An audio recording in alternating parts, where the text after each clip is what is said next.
معزز سامعین، السلام علیکم ورحمۃ اللہ وبرکاتہ۔ اللہ تعالی فرماتا ہے والسابقون الأولون من المهاجرين والأنصار والذين اتبعوهم بإحسان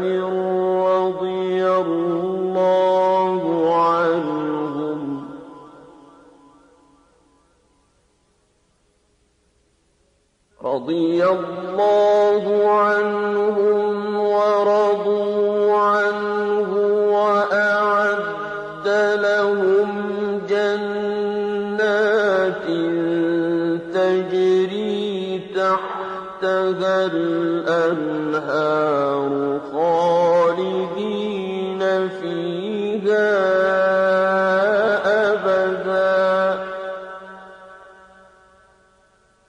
ذلك الفوز العظیم۔ یعنی مہاجرین اور انصار میں سے جنہوں نے اسلام لانے میں سبقت اور اولیت کا شرف حاصل کیا، اور وہ لوگ جنہوں نے نیکوکاری میں ان کی اتباع کی، اللہ ان سے خوش اور وہ اللہ سے خوش ہیں۔ اللہ نے ان کے لیے ایسے باغ تیار کر رکھے ہیں جن کے نیچے نہریں بہہ رہی ہیں، وہ ان میں ہمیشہ رہیں گے، یہ بڑی کامیابی ہے۔ صحابہ کرام کی جماعت میں مہاجرین اور انصار افضل ہیں، پھر انصار پر مہاجرین کو فضیلت حاصل ہے، اور مہاجرین پر عشرہ مبشرہ کو فضیلت حاصل ہے۔ نبی اکرم صلی اللہ علیہ وسلم کا ارشاد ہے، ابو بکر جنت میں ہیں، عمر جنت میں ہیں، عثمان جنت میں ہیں، علی جنت میں ہیں، طلحہ جنت میں ہیں، زبیر جنت میں ہیں، عبد الرحمن بن عوف جنت میں ہیں، سعد بن ابی وقاص جنت میں ہیں، ابو عبیدہ بن جراح جنت میں ہیں، سعید بن زید جنت میں ہیں۔ اس حدیث کو ترمذی اور ابن ماجہ نے سیدنا عبد الرحمن بن عوف اور سیدنا سعید بن زید کے واسطے سے روایت کیا ہے۔ سیدنا عبد الرحمن بن عوف رضی اللہ عنہ کا حال سنیے۔ سیدنا عبد الرحمن بن عوف 589 عیسوی میں مکے میں پیدا ہوئے۔ آپ نبی صلی اللہ علیہ وسلم کے اس دنیا میں تشریف لانے کے 10 سال بعد پیدا ہوئے۔ گھر والوں نے نام عبد امر رکھا۔ یہ بھی کہا جاتا ہے کہ عبد الکعبہ نام رکھا گیا تھا۔ جب آپ نے اسلام قبول کیا تو نبی صلی اللہ علیہ وسلم نے نام بدل دیا اور عبد الرحمن رکھا۔ آپ کی کنیت ابو محمد تھی۔ آپ کا تعلق قریش کے قبیلے بنو زہرہ سے تھا۔ رسول اللہ صلی اللہ علیہ وسلم کی والدہ بھی اسی خاندان سے تھی۔ والد کا نام عوف تھا۔ چھٹی پشت میں آپ کا سلسلہ نسب رسول اللہ صلی اللہ علیہ وسلم سے مل جاتا ہے۔ آپ کے والد عوف بن عبد عوف نے اسلام کا زمانہ نہیں پایا، وہ اعلان نبوت سے پہلے ہی فوت ہو گئے تھے۔ والدہ کا نام شفا تھا۔ جب نبی صلی اللہ علیہ وسلم نے نبوت کا اعلان کیا تو یہ اس وقت حیات تھی۔ ان کے کانوں میں جو ہی اسلام کی دعوت پہنچی انہوں نے کلمہ پڑھ لیا۔ یہ بھی شروع کے اسلام لانے والوں میں شامل ہیں۔ کہا جاتا ہے شروع کے 3 سالوں میں سیدہ شفا نے اسلام قبول کیا تھا۔ اس زمانے میں سیدنا عبد الرحمن بن عوف اسلام لائے۔ والدہ کو نبی صلی اللہ علیہ وسلم سے بیعت کی عزت بھی حاصل ہوئی۔ اس طرح نبی صلی اللہ علیہ وسلم کی صحابیات میں شامل ہوئی۔ سیدنا عبد الرحمن بن عوف کے بچپن کے حالات نمایاں نہیں ہیں۔ اتنا ذکر ملتا ہے عزت والے خوشحال گھرانے میں پرورش پائی، ماں باپ نے تعلیم و تربیت کی طرف خاص توجہ دی۔ اس طرح یہ نیک، عقل مند اور بہادر نوجوان بنے۔ عرب کے لوگ جن برائیوں میں مبتلا تھے یہ ان سے دور رہے، شراب سے بھی محفوظ رہے۔ ان کے والد عوف مکے کے کامیاب تاجر تھے۔ انہوں نے اپنے بیٹے کو بھی تجارت کے گر سکھائے۔ پھر وہ والد کے ساتھ تجارتی سفر پر جانے لگے۔ جس زمانے میں نبی صلی اللہ علیہ وسلم نے اپنی نبوت کا اعلان کیا اس سے کئی سال پہلے عوف اپنے بیٹے عبد الرحمن کو تجارت کے لیے یمن لے گئے۔ اس سفر میں ان کے ساتھ عثمان اور ان کے والد عفان بھی تھے۔ راستے میں ایک قبیلے کے کچھ لوگوں نے ان پر حملہ کر دیا۔ اس حملے میں ان کے والد مارے گئے۔ عبد الرحمن بن عوف نے بڑی بہادری سے ان کا مقابلہ کیا اور باپ کے قاتل کو اسی وقت ہلاک کر دیا۔ باقی حملہ آور بھاگ نکلے۔ اس طرح عبد الرحمن، عثمان غنی اور ان کے والد کو اللہ نے بچا لیا۔ سیدنا عبد الرحمن بن عوف کی عمر 30 برس کے قریب تھی کہ رسول اللہ صلی اللہ علیہ وسلم نے نبوت کا اعلان فرمایا۔ آپ کی دعوت ابو بکر صدیق کے ذریعے عبد الرحمن بن عوف تک پہنچی تو آپ اسلام لے آئے۔ اسلام قبول کرنے میں آپ کا 13واں نمبر ہے۔ نبوت کے چوتھے سال آپ نے لوگوں کو اعلانیہ دعوت دی۔ اس پر مکے کے لوگ آپ اور آپ پر ایمان لانے والوں کے سخت دشمن ہو گئے۔ ان پر طرح طرح کے ظلم ڈھانے لگے۔ ان لوگوں کو جب عبد الرحمن بن عوف کے اسلام قبول کرنے کا پتہ چلا تو انہیں بھی بری طرح ستانے لگے۔ وہ حوصلے اور صبر کے ساتھ ظلم برداشت کرتے رہے، یہاں تک کہ آپ نے نبوت کے 5ویں سال مظلوم مسلمانوں کو حبشہ کی طرف ہجرت کرنے کی ہدایت فرمائی۔ اس پر مکے سے 16-17 مسلمان ہجرت کر کے حبشہ چلے گئے۔ ان میں سیدنا عبد الرحمن بن عوف بھی تھے۔ یہ اللہ کے راستے میں سب سے پہلی ہجرت تھی۔ پھر جب یہ خبر اڑی کہ مکے کے تمام کافر مسلمان ہو گئے ہیں تو یہ لوگ واپس مکہ کی طرف روانہ ہوئے۔ ان میں عبد الرحمن بن عوف بھی تھے۔ یہ حضرات مکے کے قریب پہنچے تو انہیں پتا چلا خبر غلط تھی۔ اب انہوں نے واپس جانا مناسب نہ سمجھا۔ قریش کے سرداروں میں سے کسی نہ کسی کی پناہ لے کر مکے میں داخل ہو گئے۔ اس کے بعد جب مکے کے کافروں کا ظلم پھر بڑھا تو ایک بار پھر حبشہ کی طرف ہجرت کی۔ اس مرتبہ 100 سے زیادہ مرد اور عورتیں حبشہ کی طرف روانہ ہوئے۔ ان میں سیدنا عبد الرحمن بن عوف بھی شامل تھے۔ یہ ان کی اللہ کے راستے میں دوسری ہجرت تھی۔ مکے کے کافروں نے اپنے آدمی حبشہ بھیجے تاکہ شاہ حبشہ نجاشی کو مجبور کریں کہ وہ مسلمانوں کو وہاں سے نکال دے، لیکن نجاشی نے ان کی بات نہ مانی۔ اس کی وجہ یہ تھی کہ وہ ایک نیک بادشاہ تھا، مذہب کی روح سے عیسائی تھا۔ جب اس نے مسلمانوں سے نبی صلی اللہ علیہ وسلم کے بارے میں سوالات کیے تو جواب میں وہ کافی متاثر ہوا۔ اس کے بعد جب نبی صلی اللہ علیہ وسلم نے حبشہ میں موجود مسلمانوں کو ہدایت فرمائی کہ وہ اب مدینے پہنچ جائیں تو تب عبد الرحمن بن عوف نے دوسرے مسلمانوں کے ساتھ مدینے کی طرف ہجرت کی۔ سیدنا عبد الرحمن بن عوف نے جب مدینے کی طرف ہجرت کی اس وقت آپ کی عمر 43 سال تھی۔ اس کے بعد آپ نے باقی زندگی مدینے میں گزاری۔ بھائی چارے کے موقع پر نبی صلی اللہ علیہ وسلم نے سیدنا سعد بن ربیع کو ان کا بھائی بنایا۔ عبد الرحمن بن عوف جب ہجرت کر کے مدینے پہنچے تو انہی کے گھر میں مہمان بن کر ٹھہرے تھے۔ سعد بن ربیع بڑے دولت مند تھے۔ بھائی چارے کے بعد انہوں نے اپنی دولت کا، جائیداد کا، غرض کے ہر چیز کا نصف آپ کو دینا چاہا، لیکن عبد الرحمن بن عوف نے ان کا شکریہ ادا کرتے ہوئے کہا، بھائی یہ سب چیزیں تمہیں مبارک ہوں، مجھے تو تم صرف بازار کا راستہ بتا دو جہاں تجارت ہوتی ہے۔ سعد بن ربیع نے انہیں بازار کا راستہ بتا دیا۔ آپ بازار گئے اور وہاں سے پنیر اور گھی خرید کر ان کی تجارت شروع کر دی۔ یہ ان کا خاندانی پیشہ تھا۔ بہت جلد وہ کامیاب تاجر بن گئے اور دولت مند ہو گئے۔ آپ نے اپنی زندگی اور دولت اسلام کے لیے وقف کر دی۔ جہاد میں بھی ہر طرح حصہ لیا۔ بدر کی لڑائی میں آپ شریک تھے۔ بدر میں شریک ہونے والے صحابہ کا بہت بڑا درجہ ہے۔ اللہ نے ان کے سب گناہ معاف کر دیے اور انہیں جنت کی خوشخبری سنائی۔ احد کی لڑائی میں جو صحابہ رسول کریم صلی اللہ علیہ وسلم کے ارد گرد جم کر کھڑے رہے ان میں سیدنا عبد الرحمن بن عوف بھی تھے۔ آپ جان ہتھیلی پر رکھ کر لڑتے رہے، زخم پر زخم کھایا لیکن اپنی جگہ سے نہ ہٹے۔ لڑائی کے بعد ان کے جسم پر 21 زخم گنے گئے۔ ان میں پاؤں کا زخم اس قدر شدید تھا کہ ساری عمر لنگڑا کر چلتے رہے۔ ہجرت کے 5ویں سال خندق کی لڑائی پیش آئی۔ اس کو غزوہ احزاب بھی کہا جاتا ہے۔ اس لڑائی کی خاص بات یہ ہے کہ عرب کے تمام کافروں نے مل کر مدینے پر چڑھائی کی تھی۔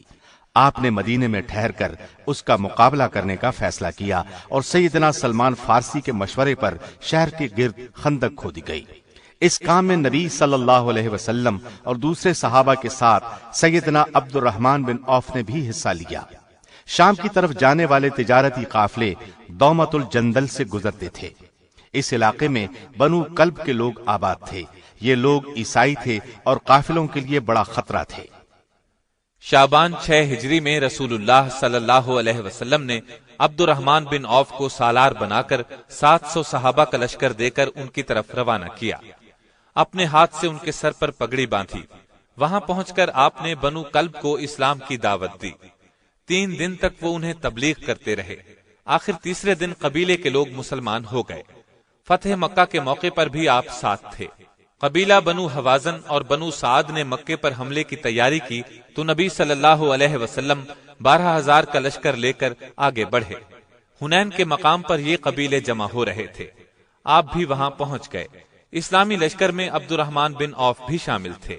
انہوں نے لڑائی کے میدان میں بہت جواں مردی دکھائی، ڈٹ کر لڑے۔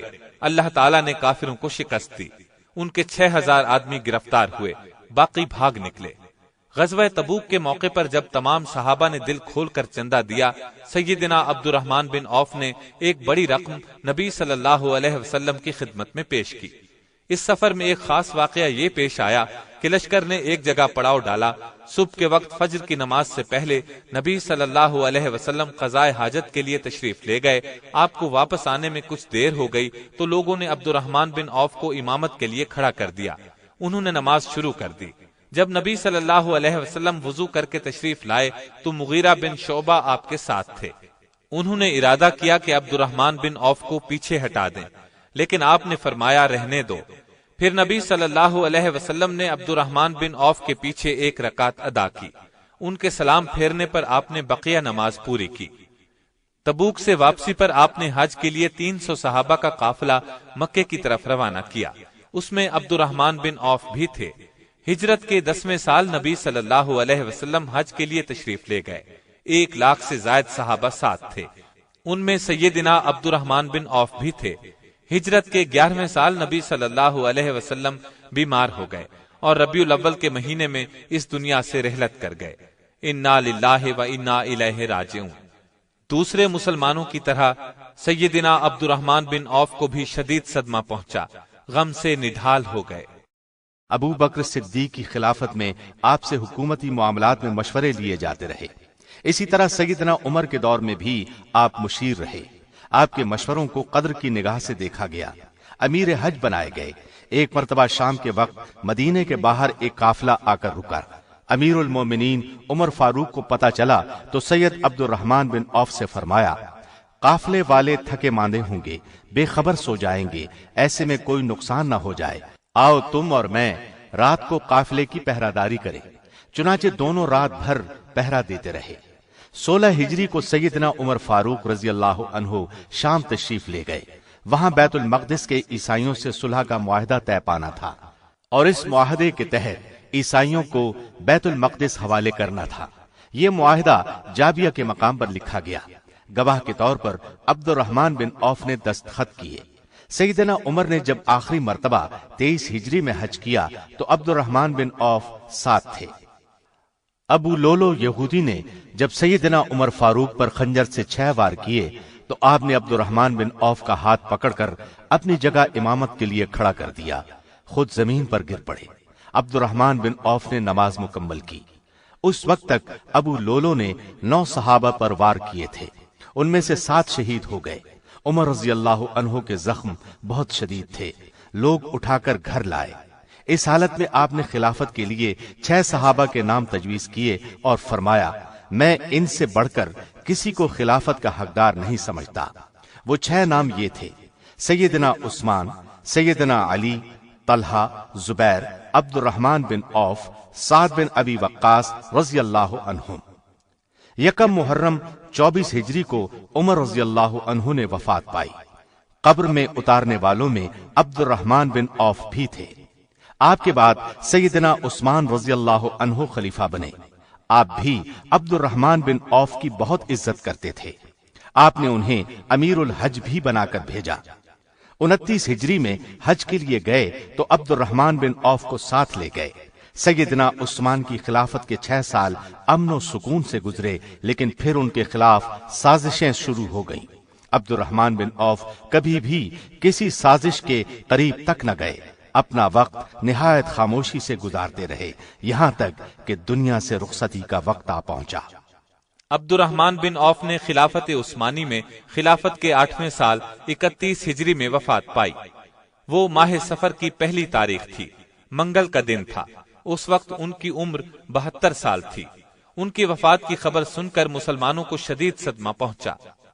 سیدنا علی نے ان کے جنازے پر کھڑے ہو کر دکھ بھرے لہجے میں فرمایا، عبد الرحمن بن عوف، تم نے اچھا زمانہ پایا اور فتنوں سے بچ کے چل دیے۔ سعد بن ابی وقاص بھی جنازے میں شریک تھے۔ راستے میں کئی بار ان کے منہ سے نکلا، آہ یہ پہاڑ بھی چل بسا، یعنی یہ بڑی شان والا آدمی بھی رخصت ہوا۔ امیر المومنین نے نماز جنازہ پڑھائی۔ یہ بھی کہا جاتا ہے کہ زبیر بن عوام نے پڑھائی۔ جنت البقیع میں دفن ہوئے۔ آپ بہت خوبصورت تھے، قد لمبا اور رنگ سرخ تھا، آنکھیں بڑی اور پلکیں لمبی اور داڑھی گھنی تھی۔ سادہ کھانا پسند تھا، کبھی گھر میں عمدہ کھانا پکتا تو اس کو دیکھ کر رو پڑتے اور فرماتے، رسول اللہ اور آپ کے گھر والوں کو تمام عمر پیٹ بھر جو کی روٹی بھی نہ مل سکی۔ آمدنی کا بڑا ذریعہ تجارت تھا، نہایت کامیاب تاجر تھے۔ جتنے دولت مند تھے اتنے ہی سخی تھے، اپنی دولت بے دریغ اللہ کے راستے میں لٹاتے تھے۔ لطف کی بات یہ کہ جتنا وہ خرچ کرتے تھے اللہ تعالیٰ اتنا ہی زیادہ آپ کو دیتا تھا۔ نماز پڑھتے وقت اس طرح کھڑے ہوتے جس طرح کوئی عاجز بندہ اپنے آقا کے سامنے حاضر ہو۔ اس وقت انہیں اپنے آقا کی عبادت کے سوا کسی بات کا خیال نہیں رہتا تھا۔ نوافل بھی بہت پڑھتے تھے، رمضان کے علاوہ بہت روزے رکھتے تھے۔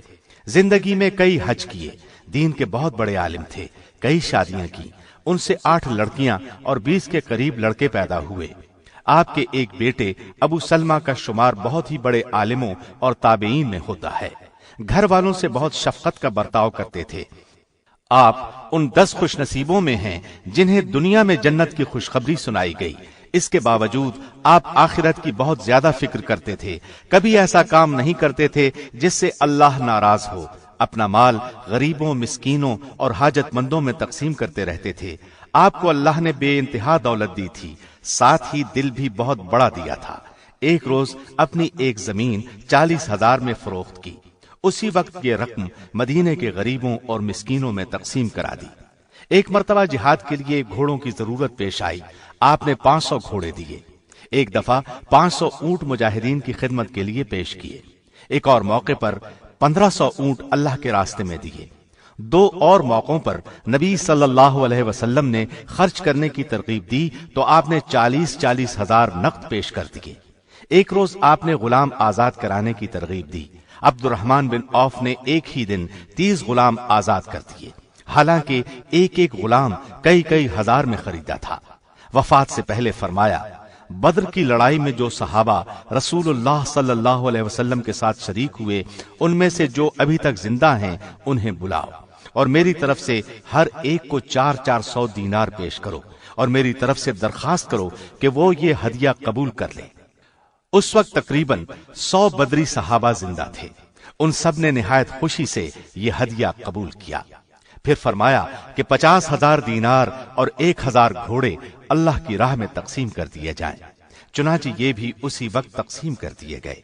آپ بہت بہادر اور نڈر تھے، حد درجے پرہیزگار تھے۔ رسول اللہ صلی اللہ علیہ وسلم سے آپ کو بہت محبت تھی۔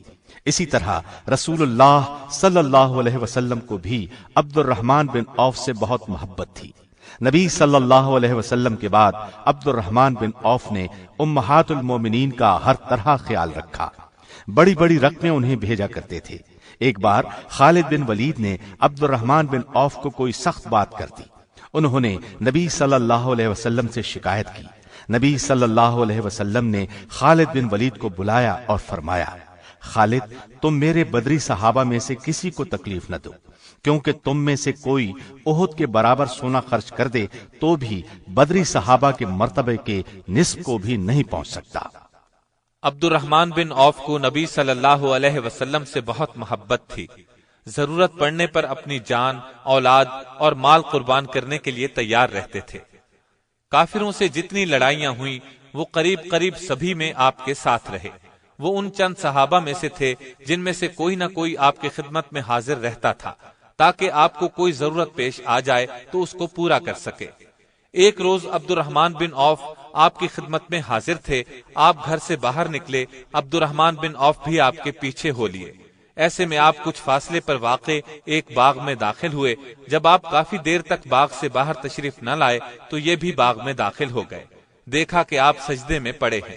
اسی حالت میں بہت دیر گزر گئی۔ عبد الرحمن بن عوف پریشان ہو گئے۔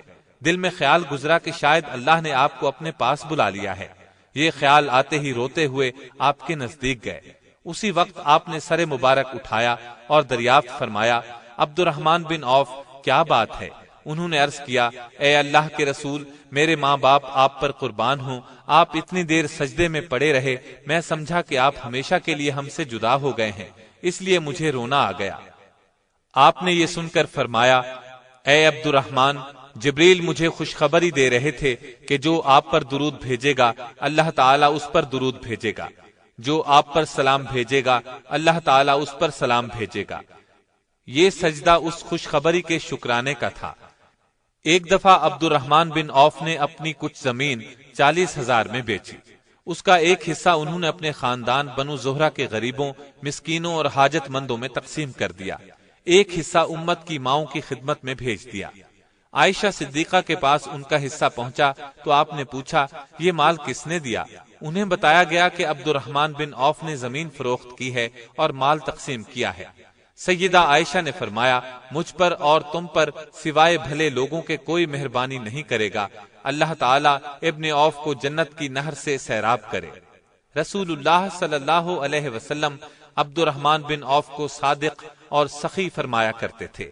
ایک دفعہ آپ نے اپنی ازواج مطہرات سے فرمایا، میرے بعد جو شخص تمہاری خدمت کرے گا وہ صادق اور سخی ہوگا، اور یہ عبد الرحمن بن عوف ہی تھے جنہوں نے امہات المؤمنین کی بہت خدمت کی۔ اللہ تعالیٰ کی ان پر بے شمار رحمتیں ہوں۔